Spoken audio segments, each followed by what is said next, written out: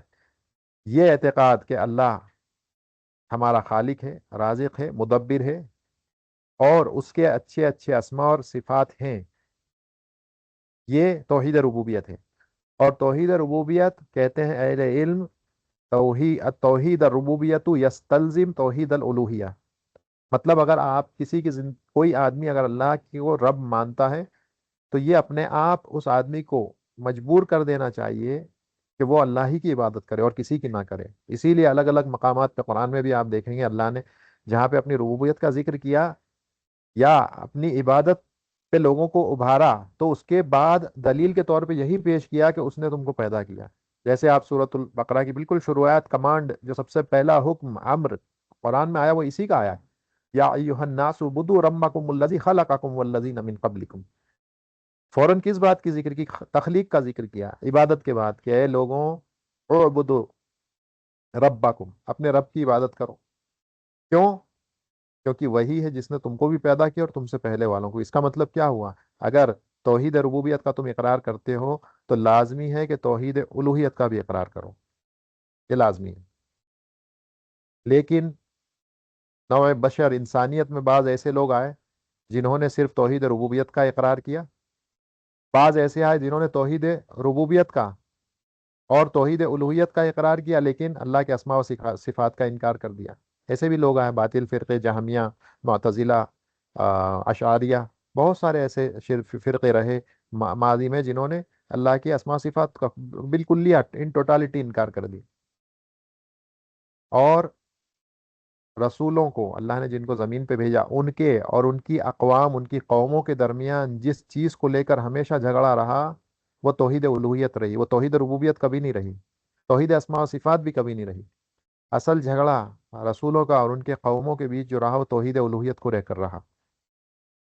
نبی صلی اللہ علیہ وسلم کے بعد کے دور میں بھی ایک عرصہ جب گزرا تو لوگ یہی سمجھنے لگے کہ وہ وہ توحید جو انسان کو جنت میں لے جا سکتی ہے وہ صرف توحید ربوبیت ہے، بس توحید ربوبیت ہے، بس ہمیں توحید الوہیت کی ضرورت نہیں ہے۔ اور یہ فکر عام ہو گئی، خاص طور سے چوتھی صدی کے بعد سے لے کر آج تک یہی فکر عام ہے لوگوں کے بیچ میں، یہ بہت عام ہو گیا یہ عقیدہ، جو کہ فاسد اور باطل عقیدہ ہے کہ توحید ربوبیت کافی ہے جنت میں لے جانے کے لیے۔ اور یہی وجہ ہے کہ مصنف رحمہ اللہ یہ قاعدہ یہاں پر بیان کر رہے ہیں کہ جنت میں داخل ہونے کے لیے انہ لا یکفی فی دخول الجنتی توحید الربوبیہ، توحید ربوبیت کافی نہیں ہے جنت میں داخلے کے لیے، توحید ربوبیت کے ساتھ توحید الوہیت کا ہونا لازمی ہے اگر جنت میں جانا ہے تو یہ توحید ربوبیت ہے، یہ اعتقاد، یہ بلیف کہ اللہ خالق ہیں، رازق ہیں، مدبر ہیں، یہ تین چیزوں کا پایا جانا مسٹ ہے، یہ تین اصول ہیں، اس کو یاد رکھیں، خالق، رازق، مدبر، ان تینوں کے بنا نہیں چلے گا۔ کوئی ان میں سے تین میں سے کسی ایک کو ہی مانے تو نہیں چلے گا، اس نے پھر توحید ربوبیت اس نے ابھی اس کا اقرار ہی نہیں کیا، تینوں کا ہونا ضروری ہے۔ کوئی اگر کہے کہ نہیں اللہ بس خالق ہے، کافی نہیں ہے، کوئی کہے اللہ خالق اور رازق ہے، کافی نہیں ہے، جب تک کہ وہ یہ نہیں کہتا ہے کہ اللہ خالق بھی ہے، رازق بھی ہے، مدبر بھی ہے، تب تک بات نہیں بننے والی۔ وہ آدمی، ہم یہ نہیں کہیں گے کہ یہ آدمی حقیقی طور پہ اس نے توحید ربوبیت کا اقرار کیا ہے، تینوں چیزوں کا پایا جانا ضروری ہے۔ اللہ نے پیدا کیا ڈیفینیٹلی، اس میں کسی کو کوئی شک نہیں ہے، ان اللہ هو الخالق، لیکن اللہ نے اگر مخلوق کو پیدا کیا ہے تو ضروری یہ بھی ہے کہ یہ جو مخلوق ہے اسے رزق کی ضرورت پڑے گی تاکہ یہ ہلاک نہ ہو جائے یا مر نہ جائے. تو اس کی رزق کا بندوبست بھی کون کرے گا؟ جس نے پیدا کیا وہی تو کرے گا. تو اسی لیے خلق خلق کے ساتھ رزق رزق کی صفت کا اقرار کرنا بھی لازمی ہوتا ہے. اب ہم نے خالق اور رازق مان لیا، ٹھیک ہے، لیکن خالق اور رازق ماننے کے بعد ہم کہیں کہ نہیں مدبر تو نہیں ہے اللہ، تو یہ کیسے ہو سکتا ہے؟ کیونکہ اگر مخلوق کو پیدا کیا، مخلوق کو رزق دی، تو اب کیا ان کو ایسے ہی بھٹکنے کے لیے چھوڑ دیا اس زمین میں کہ جو چاہے کرو، جیسے زندگی گزارنا ہے گزارو، تمہاری جو مرضی آئے کرو، جس طرح کھانا ہے کھاؤ، حلال حرام کوئی فرق نہیں پڑتا؟ نہیں. اسی لیے تیسری صفت بھی ضروری ہے، المدبر کی، تدبیر کی صفت ضروری ہے کہ اللہ نے اس کون کو، اس پوری کائنات کو، اس کا کنٹرول اپنے پاس رکھا. موت دینا، زندگی دینا، رزق کو اتارنا، بارش برسانا، لوگوں کے درمیان دنوں کو الٹ پلٹ کرنا، دنوں کو ڈیز، تلکل ایام نداولها بین الناس، یہ مداولت ایام لوگوں کے درمیان پھیر پھیر کرنا، اس میں تبدیلی کرنا، لوگوں کو جو پریشان حال ہے ان کی پریشانیوں سے ان کو چھٹکارا دینا، سوال کرنے والے مانگنے والوں کے سوال کا جواب دینا، یہ سب تدبیر کون میں آتا ہے. تو یہ بھی لازمی ہے، جب آپ اللہ کو خالق اور رازق مانتے ہو تو ایسا ہو نہیں سکتا کہ اللہ نے پیدا کرنے کے بعد بھٹکنے کے لیے زمین میں چھوڑ دیا ہو کہ جو مرضی آئے کرو. نہیں. تو بندہ جب ان تینوں کا اقرار کرتا ہے تب ہم کہتے ہیں کہ اس آدمی نے توحید ربوبیت کو کما حق کا ادا کیا، اور یہ آدمی واقعی اللہ کو ایک مانتا ہے رب ہونے کے اعتبار سے. تو یہ پہلی قسم ہے توحید ربوبیت.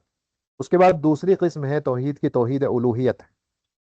یہ الوہیت الہ سے ہے، الہ، حمزہ، لام اور ہا، چشمے والا جو ہا کہتے ہیں، الف حمزہ لام اور ہا، توحید الوہیت الہ ہونے سے. اب توحید ربوبیت کی میں نے کیا ڈیفینیشن بتائی تھی؟ افراد اللہ تعالی بافعالہ، افراد اللہ تعالی بافعالہ، اس کے خود کے افعال میں اللہ کو ایک کر دینا، اکیلا کر دینا، تنہا کر دینا، یعنی اس میں اس کا کوئی شریک نہیں ہے اللہ کے افعال میں. یہ توحید ربوبیت ہے. توحید الوہیت کیا ہے؟ افراد اللہ تعالی بافعال العباد، بندوں کے افعال میں اللہ کو ایک کر دینا، یعنی کہ بندے جو فعل کرتے ہیں وہ صرف اور صرف اللہ ہی کے لیے کریں گے، ان افعال کو صرف اور صرف اللہ ہی کے لیے انجام دیں گے. یہ توحید الوہیت ہے. اتنی آسان تعریف ہے علماء نے بیان کی. افراد اللہ تعالی بافعال العباد، بندوں کے جتنے بھی افعال ہیں بندے ان افعال کو صرف اور صرف اللہ کی طرف صرف کریں گے. یار یہی عبادت ہے، عبادت یہی ہے. اس کے علاوہ تو جو کچھ بھی ہے وہ شیطانی اعمال ہے، غیر اللہ کی طرف صرف کرنا. اللہ نے کہا الا للہ الدین الخالص، جان لو خبردار صرف اور صرف اللہ ہی کے لیے خالص دین ہے. فدع اللہ مخلصین الہ الدین، اللہ کو پکارو دین کو خالص اسی کے لیے کرتے ہوئے. تو یہ توحید الوہیت ہے، افراد اللہ بافعال العباد. اور توحید ربوبیت کا افراد اللہ بافعال اللہ، یعنی بافعالہ، اللہ کے افعال میں اللہ کو ایک کر دینا، یہ توحید ربوبیت ہے. اور بندوں کے افعال میں اللہ کو ایک کر دینا، یہ توحید الوہیت ہے. یعنی سارے کے سارے افعال، ایکشنز بندوں کے جو ہوں گے، جتنے بھی ایکشنز ہوں گے وہ صرف اور صرف اللہ کے لیے ہوں گے اور کسی کے لیے نہیں. اگر کسی اور کو شامل کر دیا تو شرک ہو گیا. اور تیسری قسم ہے توحید کی، توحید الاسماء والصفات. اس کا مطلب یہ ہے کہ اللہ کے خوبصورت نام اور علیہ بلند صفاتوں کو اللہ ہی کے لیے اس کا اثبات کرنا، اس کو افرم کرنا صرف اور صرف اللہ کے لیے. اور یہ ماننا کہ جتنے بھی خوبصورت اچھے اچھے نام ہیں اور جتنی بھی بلند اعلیٰ ترین صفاتیں ہیں وہ صرف اور صرف اللہ کے لائق و زیبا ہیں. اب یہ تین قسمیں ہو گئی توحید کی. کفار قریش جو تھے وہ کیا کرتے تھے؟ مقرون، وہ اس بات کا اقرار کرتے تھے کہ اللہ خالق ہیں، رازق ہیں، پیدا کرنے والے ہیں، موت دینے والے ہیں، کائنات کی تدبیر کرنے والے ہیں. وہ اللہ کے افعال میں سے کسی کا بھی انکار نہیں کرتے تھے. کیوں نہیں کرتے تھے؟ دو وجہوں سے. نمبر ایک، فطرت انسان کی یہی ہے، انسان کو جس فطرت پر پیدا کیا گیا وہ فطرت یہی ہے کہ وہ انکار کر ہی نہیں سکتا اس بات کا کہ یہ جتنے بھی افعال جو ہم نے ذکر کیے، پیدا کرنا، رزق دینا، زندگی دینا، موت دینا، تدبیر کرنا، یہ انسانی فطرت اس کا انکار نہیں کر سکتی. پہلی وجہ. دوسری وجہ، وہ اللہ کے افعال کا انکار نہیں کرتے تھے.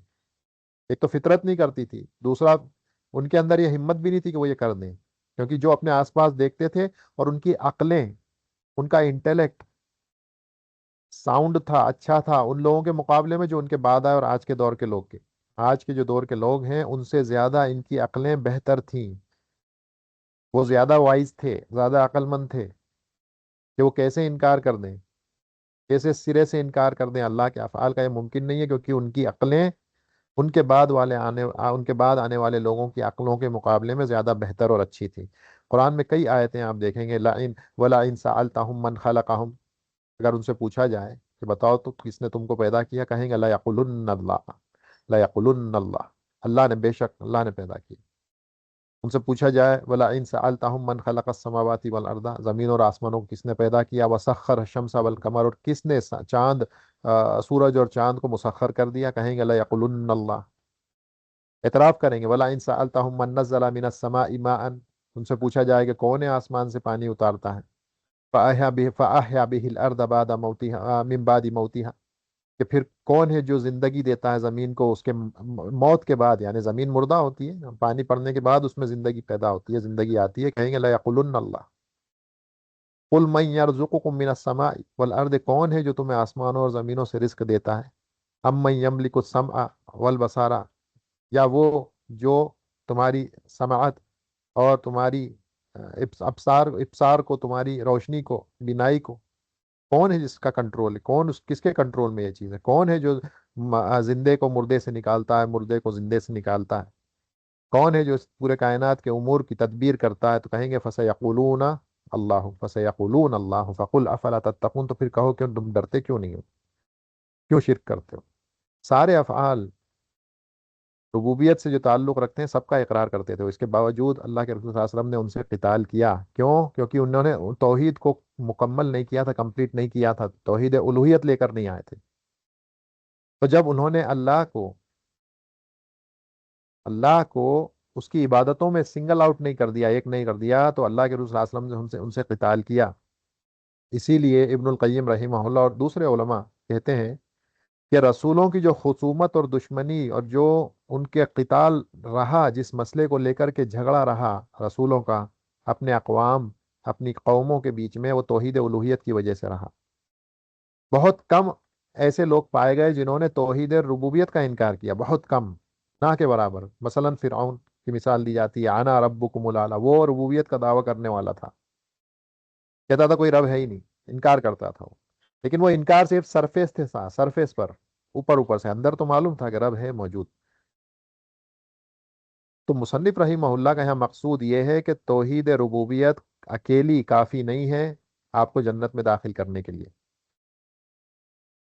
جہل کی بنیاد پر، اگنورینس کی بنیاد پر لوگ، بہت بڑی تعداد لوگوں کی جو اپنے آپ کو اسلام سے منتسب کرتی ہے، اپنے آپ کو مسلمان کہتی ہے، وہ بھی اس دھوکے کا شکار ہے کہ یہ کافی ہے کہ ہم کہیں کہ اللہ خالق اور رازق ہیں، اور اگر زبان سے ہم نے لا الہ الا اللہ کہہ دیا تو بس اتنا ہی کافی ہے. اب ہمیں عبادتوں کی کوئی ضرورت نہیں ہے، اللہ کو سنگل آؤٹ کرنے کی ضرورت نہیں ہے اس کی عبادتوں میں. کہیں بھی جا کر کے چکر لگاؤ، کہیں بھی زمین پہ لوٹو، کسی بھی درگاہ کے ساتھ پاس جا کر کے گھومو، چکر لگا لو، یہ کافی ہے. بس اگر ہم نے اللہ کو خالق رازق مان لیا، زبان سے لا الہ الا اللہ کہہ دیا، اس کے بعد جو مرضی چاہے کرو. یہ بہت بڑا دھوکہ ہے، یہ خلل ہے انسان کے اس عقیدے میں. توحید ربوبیت کافی نہیں ہے، جب تک توحید الوہیت کے ساتھ شامل نہ ہو جائے، وہ آدمی کو توحید ربوبیت جنت میں داخل نہیں کرا سکتی. اگر آدمی یہ جان جائے کہ توحید ربوبیت کافی نہیں ہے، بغیر توحید الوہیت کے کامیابی نہیں ہے، تو بہت سارے شرک کے اثرات جو ہیں زمین سے، روئے زمین سے ختم ہو جائیں گے، چلے جائیں گے. اسی لیے پہلا قاعدہ شیخ رحمہ اللہ نے بیان کر دیا کہ اللہ کے رسول صلی اللہ علیہ وسلم نے کفار سے قتال کیا. یہ وہ کفار تھے جو اللہ کی ساری صفاتوں کا، جو جو ربوبیت کے تقاضے میں ہے، ان سب کا اقرار کرتے تھے. باوجود اس کے اللہ کے رسول صلی اللہ علیہ وسلم نے ان سے قتال کیا. اللہ نے ان کو کافر کے لقب سے ہی بلایا.